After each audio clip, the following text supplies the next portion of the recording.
Welcome back everyone. It's been 24 hours since the news of Operation Health dropped, and I thought I would do an opinion piece on what I think, because I've had 24 hours to read your guys' comments and we very much have two completely different points of view. One group of people are completely angry at this, the other are completely happy at this. So we're going to have a look at both points of view and see how much merit each side has. So let's start with the angry. I think most of the angry is coming from season pass holders, people who paid to get their content and found out they're going to have to wait another 3 months. So let's start by reading the official word from Ubisoft on this. So their FAQ says, will there be compensation for season 2 pass holders? And their answer is very much no. They very much say you are getting what you paid for, just a little bit delayed, so there is no need for compensation. I do feel like this would have been the perfect opportunity for a little bit of an olive branch, like, you know, we're going to give every season pass holder 200 R6 credits or something simple, something easy, you know, a couple of free skins, a couple of bonus things would have been, I think, a smart option here. Even just a couple of cosmetic stuff that the cosmetic department could make rather than the people who are trying to fix the bugs. I think just blatantly saying no, there will be no compensation is a little bit harsh. But they are totally right, they are totally legally correct. The only thing they've cut is a map, which was free content. It wasn't part of the season pass. So they're totally legally correct, but I do think it's a little bit of a hard pill to swallow.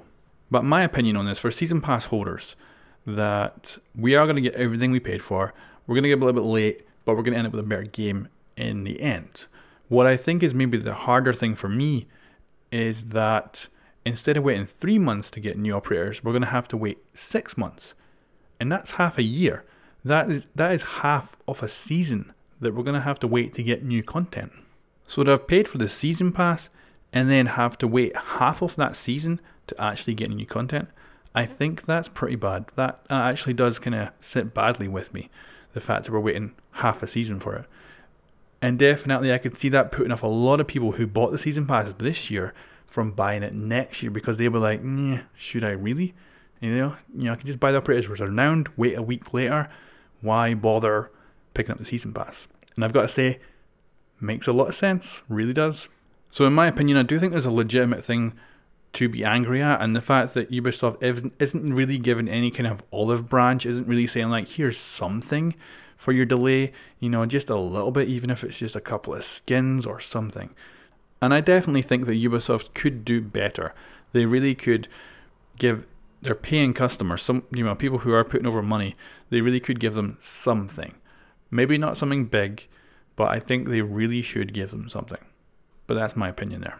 So let's talk about the people that are happy about this change. I think, in my opinion, this is really brave of Ubisoft to do. And I think it's going to make a better game, but also I think it must confirm that we're going to get a year 3 if they're putting such a risky move into the current season in order to make the game better. So I do think there's a lot of really good positive points about them doing something like this, which must have been an extraordinarily difficult choice.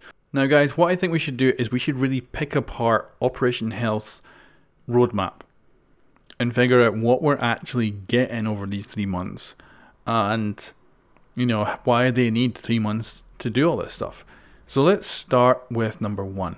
So this is stuff we should be getting this month. Potentially in the next couple of weeks the patch should be out and we should get all of these features in number 1. So that's one-step matchmaking, which we were already going to get with the Hong Kong season anyway, so that's staying. We're going to get 100% server-side based features. There's no real indication what this is. Is it smoke being rendered server side? Is it just a voice and party thing? The less errors, what is that? Is that like less matchmaking errors? Less people holding their gadgets instead of their guns? What is that? Could be anything. And then we've got faster servers. So the servers are hosted by Microsoft in big data centers. So it's not like they're going to go in and put some brand new hardware in and make their servers faster.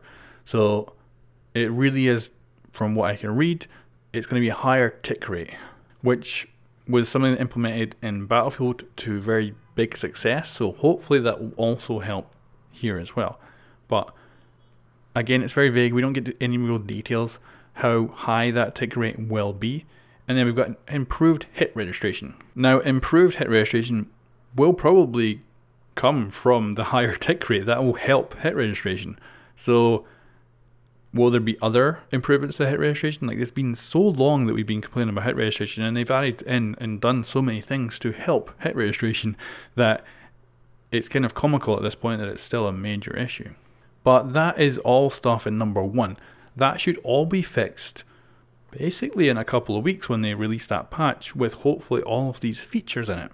And then in number 2, which is the next month, is just basically all about their side of stuff. So they're going to change their development. They're going to go test servers, PC, console.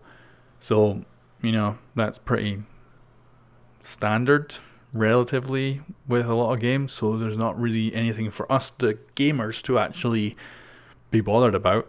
This will all be development side. And then an offline switch, which allows them to roll back to previous versions if there's a bug that's game breaking. Now, for instance, Pyrites told me that currently Hibana's bug, which stops her pellets exploding, can actually mean you have to restart a round in the Pro League, which is very bad when people are watching it and you actually have to go and restart a round. So I think that might be why they're really looking at fixing their development cycle and fixing how they implement and quality control their work.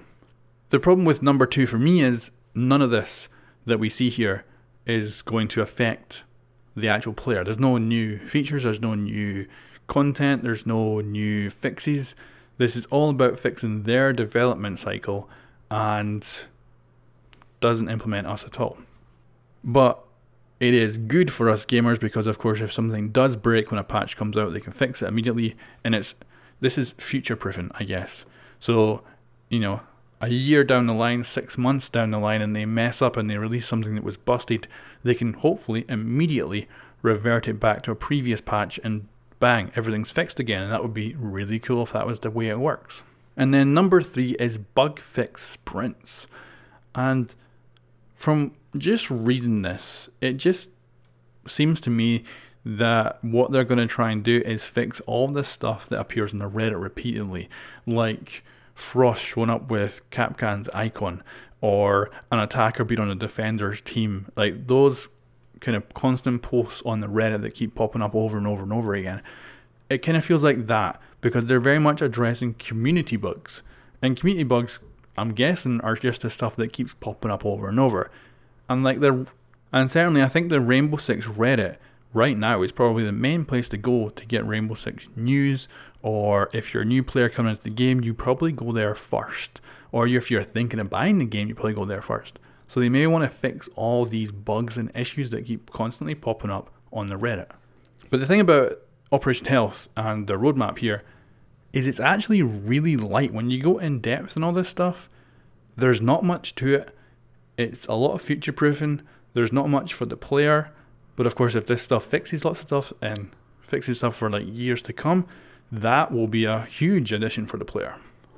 So really, for me as a player, when I look at this, it's not much. But for a developer, giving themselves 3 months to fix things and just get things into a better position, a better place, I think is a huge benefit to them. I think that's why they chose to do this, even though it's a really risky choice. I think it's a really good idea.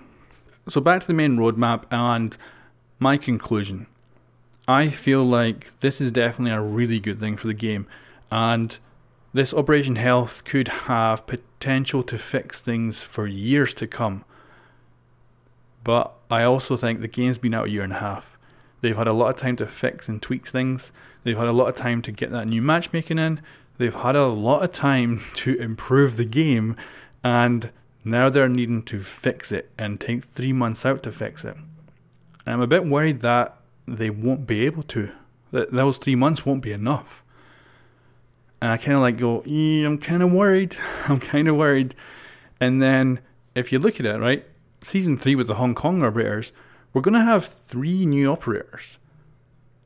Like, how many potential bugs might there be with 3 brand new operators instead of just 2? Like, we've seen the mirror bug, which was when I could punch the window and destroy the canister on the other side. Like, what about 3 operators and testing all of that and making sure nothing like that makes it through the game? So I'm a little bit worried by that. And of course, Season 4 is the same 3 new operators. I'm a bit worried. I am definitely a little bit worried that this Operation Health might not fix everything, and then suddenly, bang, we've got 3 new operators coming in, loads more bugs, lots of trouble, and ends up that Operation Health just wasn't useful enough. And we might look back and go, damn it, that Operation Health didn't do it. And then we're going to think to ourselves, wait a minute, if they can't fix it in 3 months of dedicated time to fixing it, can they ever fix it? And will it just destroy the confidence of the game if it fails? But then if it succeeds, we might have a way more stable game. We'll go into year 3 with a whole new outlook, and hopefully we'll go in there like loving it. Or will less people buy the season pass because of Operation Health this year and not buy the season pass for year 3? I think there's definitely, like, they're going to have to pull this off super well. They're going to have to get to the Hong Kong season 3 and be giving us a really confident outlook and give us a really good game. Like, when season 3 hits in August and it comes out, if it's not perfect, I think we're going to have a real bit of crisis and confidence will just disappear. So I'm hoping that they do pull it off. I think it is a good move to try and fix the game, and hopefully they will succeed.